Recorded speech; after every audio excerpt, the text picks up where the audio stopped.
Jody Avirgan here. I'm glad you're enjoying 30 for 30 podcast, part of a special collection of sports audio documentaries from ESPN Films. We're finding the best sports stories for you right now.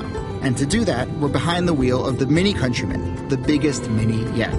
Please proceed to the highlighted route. To find great sports stories, you have to get out into the world and follow your instincts. That's where the Mini Countryman's all-wheel drive comes in handy. With all four, we can chase down a story in the city, the country, and most places in between. Podcast equipment isn't very bulky, but even if we're hauling a lot of gear, there's plenty of cargo space for all your stuff. And if a few of our producers tag along, no problem. The Mini Countryman comfortably seats 5 adults. The Countryman may be big, but it still drives like a Mini thanks to the twin-power turbo engine. No matter what story you're chasing, the Mini Countryman will help you find it. It's available now, and so are 30 for 30 podcasts. Visit miniusa.com/countryman today. This is the Stephen A. Smith Show podcast. I'm Stephen A. You know, I don't usually go the direction that I go, and I pick and choose, when to address situations. When people call my name and call me out, call themselves calling me out. Going into attack mode and what have you because they don't like something that I had to say. I had to address J.R. Smith a few weeks ago, and, that's over and done with, thank the good Lord. There's much to do about nothing personally. You just got to play better, plain and simple. Kevin Durant at one point, LeBron James at another point. Well, the latest is Big Ben Roethlisberger. Steelers quarterback, 2-time Super Bowl champion, future Hall of Famer, felt the need to call me out. He didn't like what I had to say when I talked about him needing to retire, et cetera, because he was playing like garbage. And he took offense to me and other people questioning his heart, per se.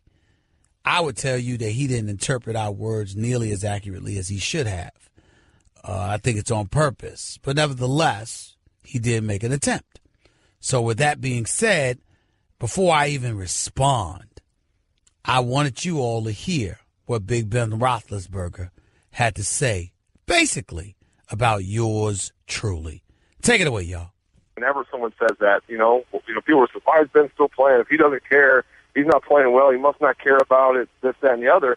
You couldn't be further from the truth. You don't know what you're talking about. In a way, yeah, it's like, wait a second, you're going to take a shot at me, you don't know me, you're going to say, I'm going to go out here and bust my butt every day and be limping with bruises and put my body and my family through this and not care? You're absolutely nuts. Okay. That's one sound.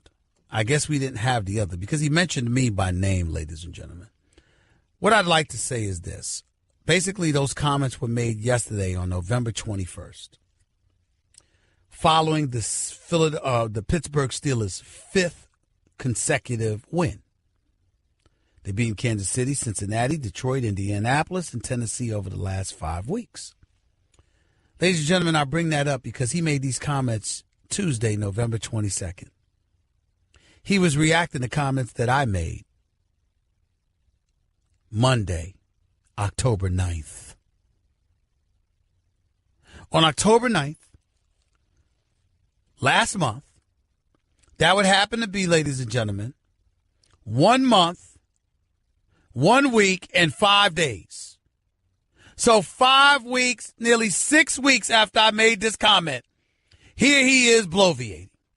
Let me state for the record what transpired.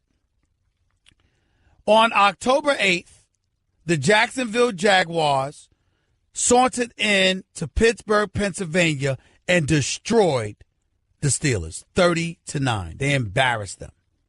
That game, Big Ben Roethlisberger threw 5 interceptions. He wasn't quite Peterman of the Buffalo Bills because he did complete 33 of 55 passes for about 325 yards. But damn it, he threw 5 interceptions. He had not been playing well. I am a diehard Steelers fan, even though I'm a native New Yorker who loves L.A. I'm also a diehard Steelers fan all my life. And when Big Ben Roethlisberger was interviewed after the game and he said, maybe I don't have it anymore, I went off. I talked about how, look, then go to hell home. Retire. What do you mean you don't have it anymore? What's that about? Why am I saying this? Ladies and gentlemen, to a writer for the Pittsburgh Post-Gazette, I think it's Ed Bouchette. Bouchette, I think that's his name. If I butchered it, Ed, I apologize. Big Ben Roethlisberger talked to him after the AFC Championship game and intimated retiring. He just didn't have the zest to play anymore, etc. Then he decided that he was going to play, but then reiterated that he's not committed to anything past the 2017 season. And then on top of that, all after throwing those 5 interceptions, he said that. And what my argument was is you're Big Ben Roethlisberger. You're one of the great quarterbacks playing this game today, and you look nothing like it. Now, we all know that Big Ben takes hits. Big Ben and attrition and all of that. So we all get it. We get all of that. We understand it. Nobody's questioning it. Nobody's questioning his heart, his guts, or anything like that. When I question his heart, I'm not talking about somebody that was scared. I'm talking about somebody who's happily married, has children, wonderful family, and doesn't seem to have the passion to play anymore, particularly with this new school generation of players, because psychologically you got to walk in there every day as the quarterback gelling with these guys. And maybe, just maybe, Ben doesn't have a zest to do that anymore because it was showing in his play. I did not say Ben could not play. I did not say Big Ben Roethlisberger is some scrub. I did not do that. What I questioned was a guy that didn't seem to really, really want it as much as he once did. And I deduced that with Antonio Brown as your teammate, that with Le'Veon Bell as your teammate, that with Martavis Bryant as your teammate. I didn't even bring up Juju Smith-Schuster at the particular moment in time. With Jesse James as your tight end, with this offensive line that's just as good as almost anybody within the National Football League, the missing link, Big Ben Roethlisberger, was you. It was you. And because it was him, I said, take your behind home. I'm sorry, I apologize. I said, take your ass home. Those were my exact words. Ladies and gentlemen, that was 5 weeks ago. Now, obviously, I don't feel that way now because you won 5 straight. You got the 4th highest QBR in the NFL.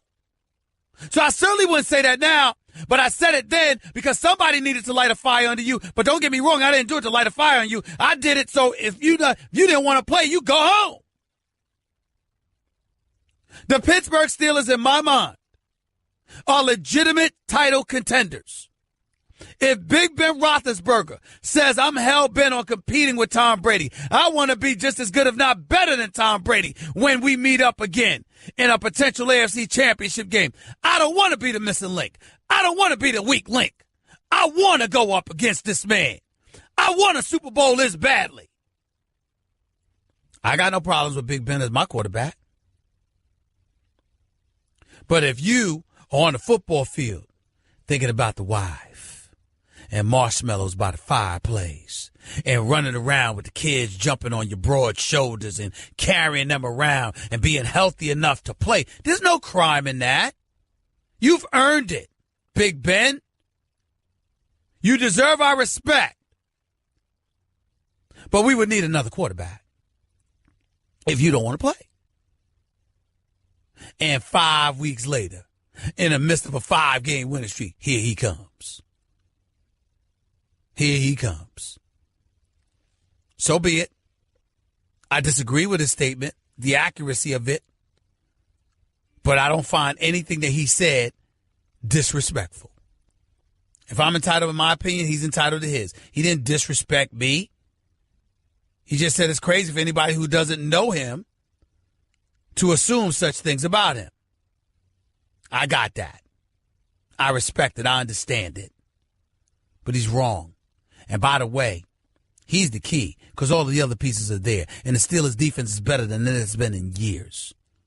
So that means a Super Bowl title may very well be on the shoulders of Big Ben Roethlisberger. Let's see what you do. Let's see what you do. 866-729-3776. That's 866-SAY-ESPN. Back to your calls and more in a minute. Plus, R.J. Bell, resident handicapper out of Vegas, scheduled to come on the show, too. Stick around. You're listening live to the Stephen A. Smith Show. ESPN Radio. Catch the Stephen A. Smith Show live on 98.7 ESPN New York, ESPN LA 710, and SiriusXM Channel 80. You just can't make this stuff up. Weekdays from 1 till 3 Eastern. Hey girl, have you done something new with your scales? Using new moisturizer? Nice. It really brings out the hazel in your eyes. Oh, hold on. Are you using whitening strips too? Your fangs look good, girl. Really good. A really charming snake charmer? Surprising. What's not surprising? How much you could save by switching to Geico. Wait, what? Have you been doing Pilates too? Geico. 15 minutes could save you 15% or more. You're listening to the Stephen A. Smith Show podcast. We usually have our next guest on the line on Fridays, handicapping every week of the NFL season. But because it's Thanksgiving tomorrow and today is Thanksgiving Eve, it's one of those situations where we require the services of RJ Bell, founder for pregame.com. Pregame.com is the exclusive odds provider to the Associated Press. His Twitter handle is at RJ in Vegas. Once again, it is RJ Bell. He's live with yours truly right here on the Stephen A. Smith Show. What's up, RJ? How are you, man? Happy Thanksgiving to you and yours. Hey, here's the thing, Stephen. Grinders are working today. Stephen A. and RJ grinding, baby. How about that? All road teams are being favored, it appears, on Thanksgiving Day. Let's get right to it. Minnesota favored by 3 at the Detroit Lions. Yeah, I like the Lions here, and here's the rationale. Thursday games are tough on the road team to start with. But imagine Minnesota off a big win, maybe their biggest of the season against the Rams. Now they're playing at 12:30 Eastern time on Thanksgiving. That's really, really tough for the road team. This game open pick 'em, but a lot of people excited about that Minnesota win, bet it all the way up to 3. I think up at 3, there's value on the lines. By the way, one of the stats of the week, Case Keenum, he has been sacked in the last 6 games. He's attempted to throw 200 passes one time in 6 games. So Mindy's playing really well, but I think they're expensive here. I like the Lions. Let's go with the Los Angeles Chargers, favored by 2.5 at Dallas. We always say every spread tells a story. This spread, Chargers by 2.5 at Dallas, says the Chargers are 5.5 points better on a neutral than the Cowboys. I mean, this is a 4-6 Chargers team, but there's injuries on the Cowboys. The left tackle, Smith, is questionable. Lee, Don't the linebacker. tell me just that, RJ. You know good and well Vegas has lost faith in Dak Prescott. Well, I think there's been a downgrade of Prescott, but I still think he's better than average. Vegas feels strongly about that. I think it's more Lee and the left tackle, Smith, who is still questionable. He may play. Either way, though, a lot of support for the Chargers here. Redskins favored by 7.5, hosting New York Giants. Yeah, I've been looking to play the Redskins this season, but this Chris Thompson loss at running back is bigger than most people think, and the Giants are such a high-variance team. They have 2 wins as double-digit dogs this year, and they've lost to the 49ers. I mean, it's hard to explain this team. I'm passing the game. Bengals favored by 8, hosting the Cleveland Browns. Boy, I've been burnt by the Browns so much recently. I'm staying away from them. Who has anyone betting them? Last 20 games, Stephen A., they're 4-16 against the spread. Forget about straight up. 4-16 the Browns against the spread.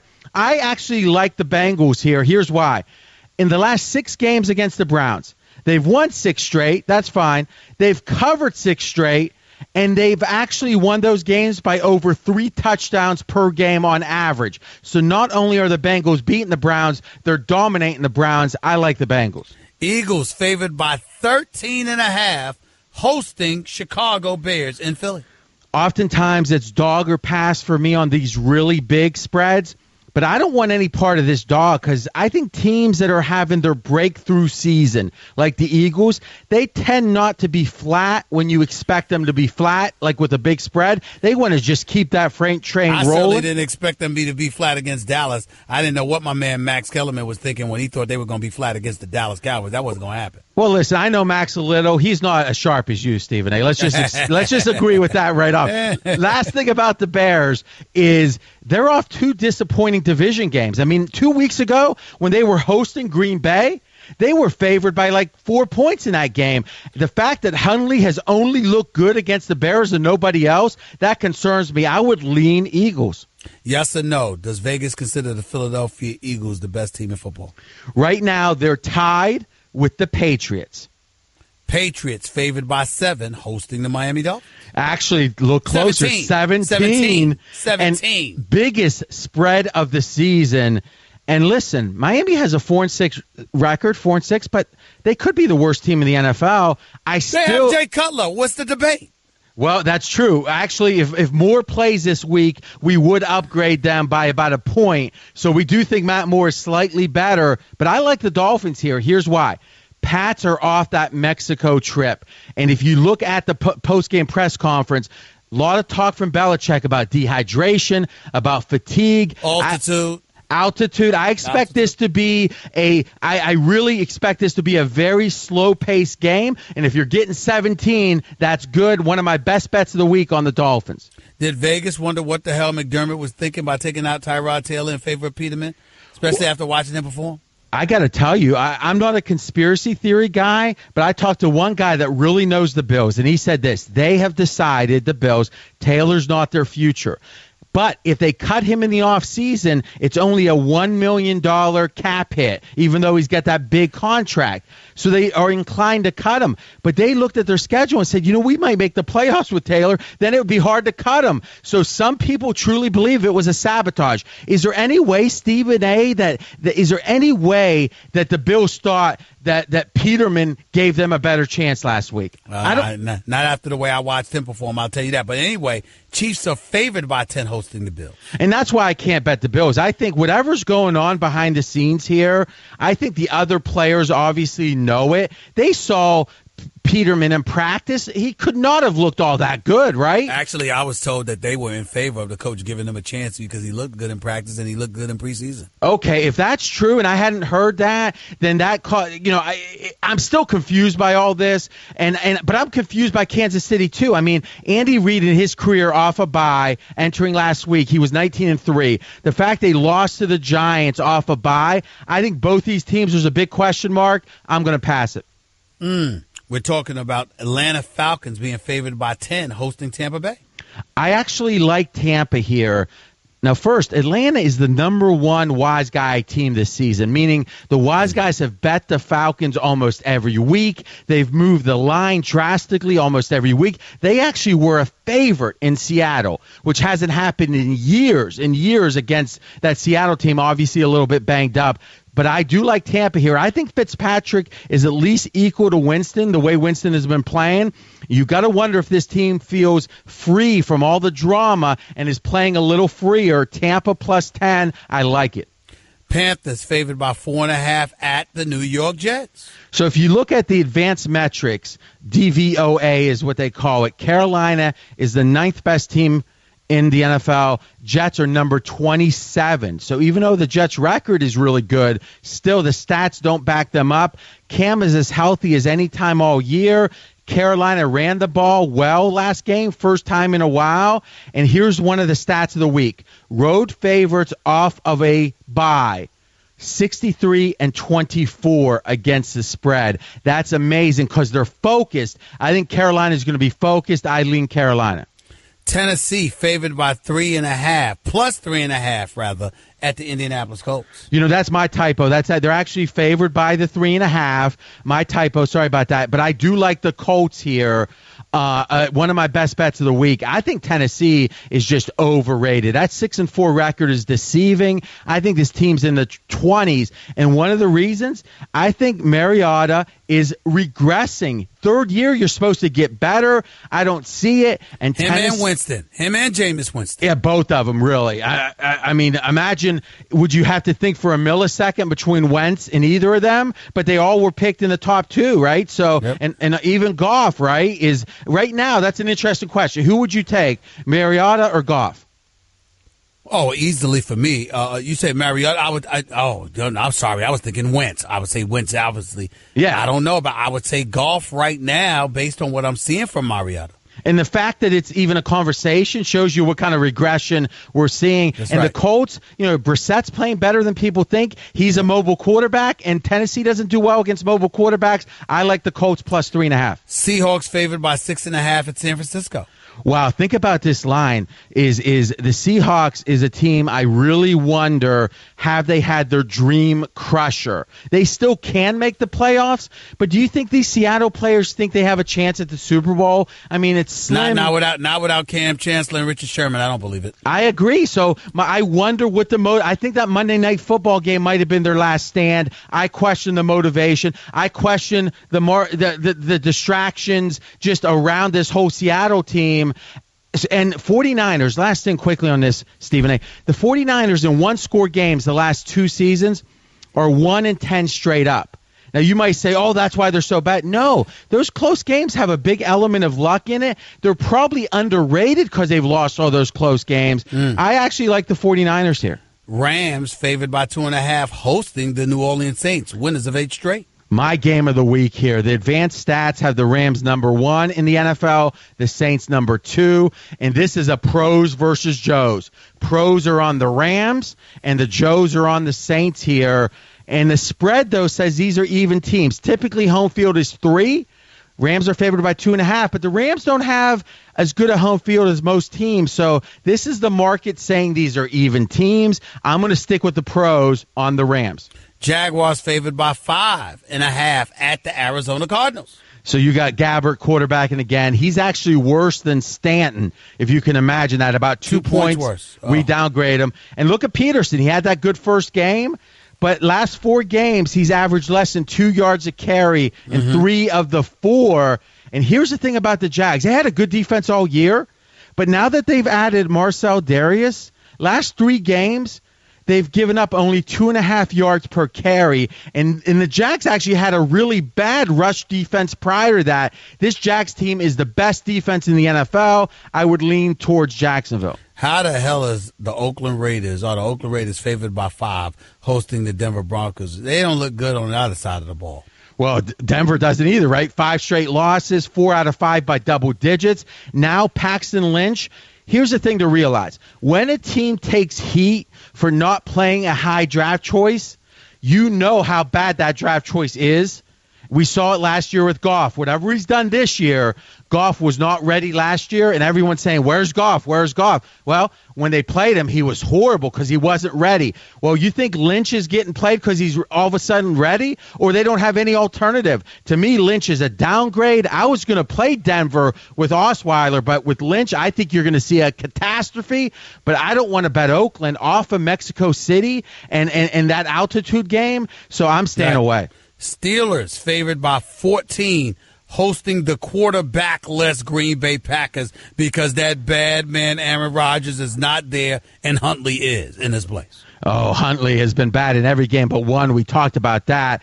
I don't want Pittsburgh here, though. You asked who's the best team from the Vegas perspective in the NFL. We said tied Philly, New England. But you know who has the biggest upside in the NFL? What? We believe Pittsburgh. But that motivation with Tomlin, if there's not clear motivation, this team often lays an egg. So I'm staying away, but I want no part of Huntley either.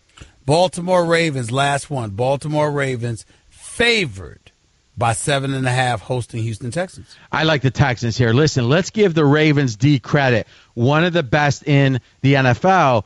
But last week they had a shutout in like 22-0 game. But they only gained 219 yards of offense. Flacco's one of the worst quarterbacks in the league this year. What's Houston's weakness on defense? Their defensive backfield. I don't think Flacco's going to be able to take advantage. Houston's offensive line played their best game of the season last week. Give me the Texans plus 7.5 on Monday night. RJ Bell, appreciate you, buddy. Have a wonderful Thanksgiving with you and your loved ones. All the best to you, man. You too, Stephen A. Thank you. Take it easy.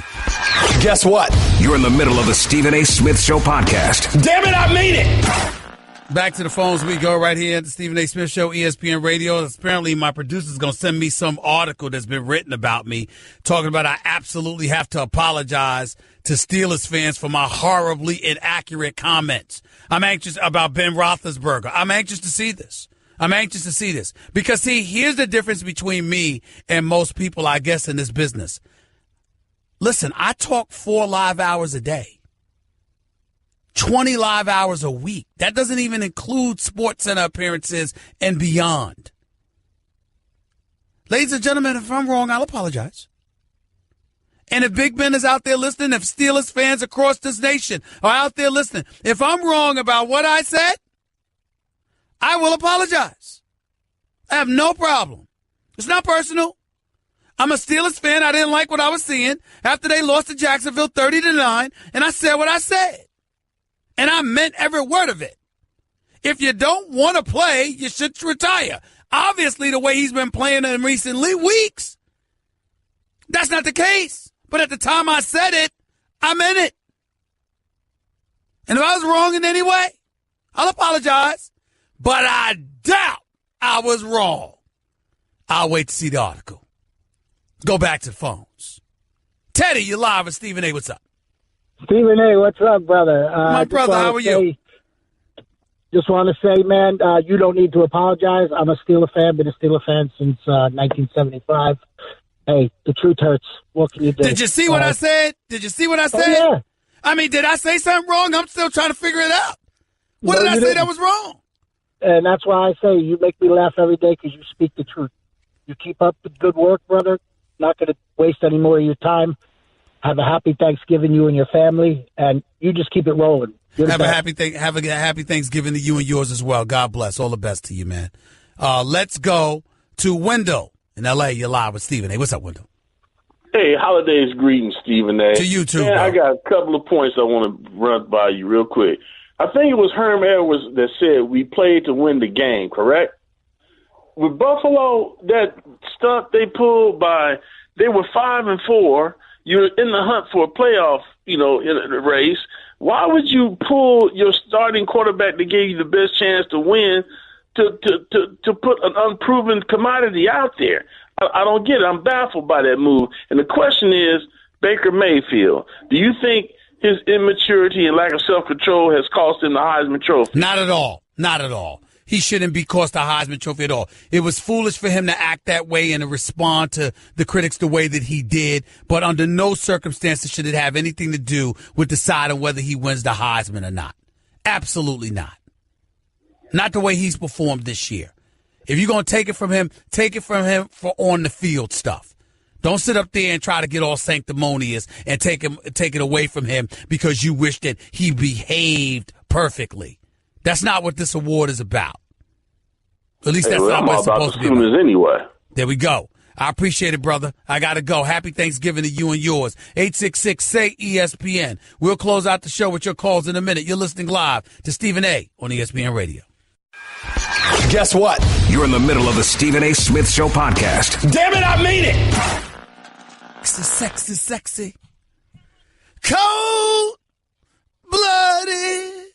46 minutes past hour number 2 back here in the Stephen A. Smith Show, ESPN Radio. Let's get back to the phones. By the way, the article calling for me to apologize to Big Ben Roethlisberger was posted 24 hours ago. It was by 247 Sports. Okay? You want to point to what I said a month or 5 weeks ago? You go right ahead. I will not apologize because I was right. At the time I said what I said. All I'm talking about is that he didn't seem like he wanted it anymore. That's what I said. And damn it, at the time, that's how he looked. Nobody's happier than me that Big Ben Roethlisberger is showing signs of being his old self these days. But damn it, that's how it looked. And I stand by it.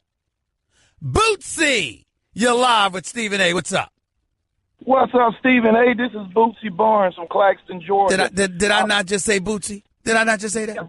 Yeah, man. I just want to make sure you know. All right, I did just say it to the world. You ain't got to repeat it, but go ahead. Stephen A., I love your work. Big Ben is a proven winner. I don't think he gets the just due as being the elite quarterback that he is. He had a bad day against Jacksonville, but we've all No. It was a suspect first 5 games. And what I was pointing to was the fact that It's not about you struggling, because I understand that. It was all these hints about not wanting to play anymore that was bothering me. That's what I was having a problem with Ben. I wasn't even bringing up numbers. I just had a problem with how he was always coming across like his heart wasn't in it anymore. Expound on that. Okay, Ben knows how to manipulate the media to divert the attention away. Time out. Stop right there, Bootsy. That ain't my responsibility. You want me to take you at your word or don't you? If that's how you coming across, don't talk to me about manipulation. I took his word, and he sounded like he didn't want to play. So I said, you don't want to play, go to hell home. I don't think there's anything wrong with that. If Bootsy, even if you lying, if you the one that gives off the impression you don't want to play, right? What's wrong with me saying, Bootsy, you acting like you don't want to play, go home. If that's the impression you giving. I agree with that. But what I'm saying is Pittsburgh will be in the Super Bowl and Big Ben will be the MVP. That's the hope. Mark my words, Stephen. Okay. Hold on, Bootsy. Nobody would be happier than me. That's what I want. I'm a Steelers fan. All I'm saying is, if you're going to act like you don't want to play, don't sit up there and call me out for telling you that's how you sound. Okay, that's you the one that did it. I feel you. That's your job. And hold on. Not only that, Bootsy, if you had a problem with what I said, how come you didn't say something October 10th? I said this October 9th. Why we a day away from Thanksgiving, eating turkey and chilling with the family, and here you come after winning 5 straight. How come you didn't say it that day? Because now he has a track record. I see. So when he didn't have a track record, it was all right to be quiet. Okay, I understand how you think, Bootsy. Go ahead. No, what I'm saying is now we won. We ran off 4 or 5 games in a row. We're gelling. We beat Tennessee and showed that we're an elite team. We're gonna beat the Patriots. I'm gonna be in Pittsburgh when we beat the Patriots. Hold on. Enough. No. This is Stephen A. Smith show. It ain't the Bootsy show. You listen to me, okay? You say we. You don't play with the Steelers, but you a fan, right? You're a fan, right? Well, guess what? So am I. So when you say we, you talk about me too. If you talk about you talk about me. So the point is that I didn't like the fact that my quarterback sounded defeatist. I didn't like it. I have to agree. I have to agree with you there, though. That was all right. Well, I gotta go. I gotta go, though. So I gotta go. I hear you, though. We gonna see what happens. I ain't going nowhere, Bootsy. Call back another time. Charlie in Queens, you're live with Stephen A. What's up? Hey, Stephen A. Big fan of the show. Thank you. Go ahead. What this Giants season is a completely colossal mess, and I was so disgusted when they won against the Chiefs because, I mean, the winning does not mean at this point because if it's early in the season, it's salvageable. Now, what this team has to lose, I don't want this team to win a damn game for the rest of the season. Listen. I'm not going. No, Charlie. I'm not going to let you ruin my Thanksgiving by talking about the Giants. I got to go. I appreciate the call because I got other calls to get to. But I already said what you said about the Giants winning, beating Kansas City last week. I didn't need to see that happen. I think that was a mistake on their part. But it is what it is. Booker in the Bronx. You're live with Stephen A. What's up? Oh, man. Much respect, Stephen A. I've been a fan for years, man. I want to talk in regards to the LeVar Ball, Donald Trump situation. Go ahead. Okay. Well, the way I see it is that men don't tell other men to say thank you. Men tell boys to say thank you. And I just felt in some ways Donald Trump finds ways to sun black men at any point. Come on, and it kind of looks like that. Come on, bro. The one thing that we have to say about Donald Trump is that he's petty and he's vindictive and he goes after everybody. It's not trying to sun somebody or trying to make them feel like a boy as opposed to a man. He talks about senators. He talks about congressmen. He talked about the CEOs that walked off his economic panel. This ain't the time to bring up the race stuff, bro. He does it to everybody. Sorry, Booker. Sorry, Booker. We'll call back another day. He does it to everybody. Stop that. Stop it. Romello in Brooklyn, you're live with Stephen A. What's up? What's going on? Appreciate you taking my phone call. Real quick. I hear a lot of talk about, Mayfield and a couple other college quarterbacks in the UCLA and the USC. Why hasn't there been much talk about Lamar Jackson, who I think is a phenomenal quarterback? Well, you know what? It's interesting that you're right, because in the New York Daily News, they're talking about how the New York Jets may be looking to take him. And I think it's something he's worthy of talk about. The problem is, Romello, you know what the deal is. Louisville hasn't been great this year, and that has a lot to do with it. But I got to run. Appreciate the call. Russell, you're live at Stephen A. Real quick, go. Hey, Stephen A., I appreciate the call. Happy Thanksgiving. You too. Real quick on the whole Big Ben thing. I just feel like, I absolutely agree with you and that what he said is out of place and shouldn't do that as an elite quarterback that he is. But I do feel like you overreacted just a bit, because he only gave you, out of this one instance, out of this one little brief moment of kind of being human, I think you overreacted just a little bit. Well, you're entitled. Hold on, time out. You're entitled to your opinion. I'm entitled to disagree. I'm a Steelers fan. He alluded to retiring after losing the AFC Championship game. He alluded it again when he arrived for training camp. And then after he threw those 5 interceptions, he was talking about, maybe I don't have it anymore. I don't want to hear that when Le'Veon Bell and Antonio Brown and Martavis Bryant and Juju Smith and that offensive line is your teammates, and you finally got a decent defense for the first time in the last 5 years. I don't want to hear that. I don't want to hear it, Russell. Yeah, but I do think that as a Steelers fan, you should know that Ben Roethlisberger, when he's down, he's really down. And Stop it. Up, all right, guys. Listen, I apologize. I got to run because it's Thanksgiving. I'm grabbing my Kleenex. I'm going to wipe the tears that you just gave me about Big Ben Roethlisberger and his sensitive self. I want to hear that. Keep winning. Bring a Super Bowl back to the Steel City. Happy Thanksgiving, everybody. Love y'all. That's just a sample of what you'll hear on the Stephen A. Smith Show. Weekdays at 1 p.m. Eastern on Sirius XM Channel 80 and the ESPN app.